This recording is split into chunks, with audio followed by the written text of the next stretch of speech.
Yang juga jadi sorotan, saudara, seorang pelajar Madrasah Sanawiyah meninggal setelah diduga dianiaya anggota Brimob Polda Maluku.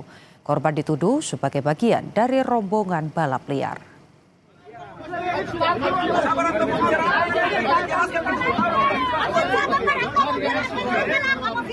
Kematian pelajar berusia 14 tahun ini memicu kemarahan warga dan keluarga. Mereka mendatangi markas Brimob Tual dan meminta pelaku segera ditangkap. Peristiwa itu terjadi saat korban bersama kakaknya melintas di ruas jalan RSUD Maren. Menurut saksi, Brimob yang telah memantau tiba-tiba mencegat dan memukul korban dengan menggunakan helm. Korban dituduh sebagai bagian dari rombongan balap liar yang sebelumnya melintas di jalan tersebut. Akibat pukulan keras itu, korban kehilangan kendali, terjatuh di jalan. Korban sempat dilarikan ke rumah sakit, namun nyawanya tak tertolong.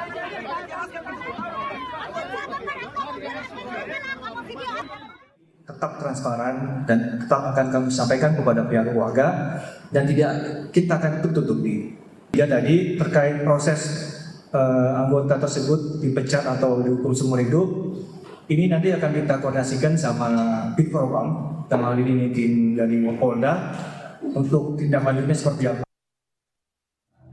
Ketika merasa menyesal seorang penegak hukum mengambil tindakan yang di luar dari kemanusiaan, apalagi anak ini dibawa masyarakat merasa prihatin, kalau harus dihukum sesuai dengan undang-undang yang berlaku.